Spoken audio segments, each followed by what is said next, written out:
নমস্কাৰ মই সুমিদাস বৰুৱা এইবাৰ স্বয়ং মন্ত্ৰী নামি পৰিল মহানগৰীৰ নিখাৰ অভিযানত 31ৰ নিখাৰ বাবে মহানগৰীৰ ৰাজপথত চলিল উৰে নিখা অভিযান হুৰাপাইক এফালৰ পৰা জৰিমনা বিহিলে আৰক্ষী আৰু অসম চৰকাৰে নিখাৰ ভাগত মহানগৰীৰ কোনো এজনো হাৰি যাব নোৱাৰিল এই খবৰ আমি এই মুহূৰ্তত লৈ আহিছো এজে নিউজৰ দৰ্শকৰ বাবে মহানগৰীৰ ৰাজপথত উৰে নিখা চলিল অভিযান কঠোৰ হৈ পৰিছে আৰক্ষী হুৰাপাইক এফালৰ পৰা ধৰি জৰিমনা বিহিলে আৰক্ষীয়ে তিনিটাকৈ বিভাগে এই অভিযান চলালে গুৱাহাটীৰ ৰাজপথত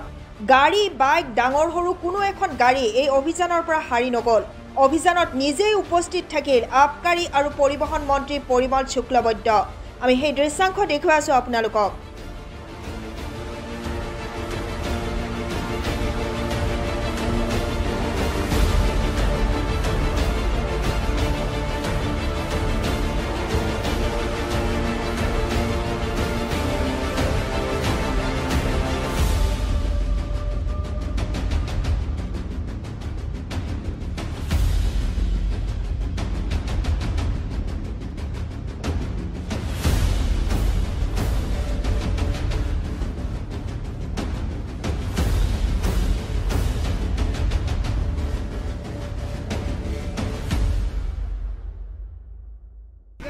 যে আমি কেনেকুৱা ড্ৰাংক এণ্ড ড্ৰাইভ বা এনেকুৱা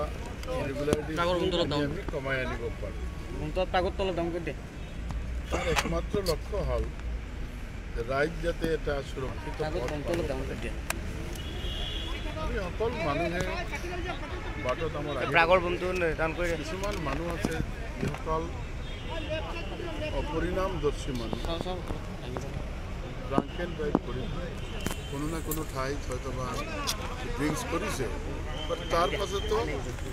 ড্ৰাইভ কৰে আৰু এইবিলাকে বহুত ঠাইত আমি দেখিছোঁ যে এক্সিডেণ্ট মাতি আনে সেইকাৰণে আমাৰ যিসকল বিভাগেৰ কৰ্মকৰ্তা আছে তেওঁলোক আহে প্ৰায় ক'বলৈ হ'লে প্ৰতি ঠাইত আহে পুলিচৰ মানুহ আহে এক্সাইজৰ মানুহ আহে এনেকুৱা ড্ৰাইভ কৰি তাকো প্ৰতি বছৰ এইবাৰ আপোনালোক জ্ঞাত যে গোটেই বছৰত আমি প্ৰয়াস কৰাৰ পাছত খুব এটা আমি এক্সিডেণ্ট হৈ কমাব পৰা নাই এই ক্ষেত্ৰত আমি এইবাৰ আৰু কঠোৰ স্থিতি লৈছোঁ আমি চেষ্টা কৰি আছোঁ অসমৰ প্ৰতিটা ঠাই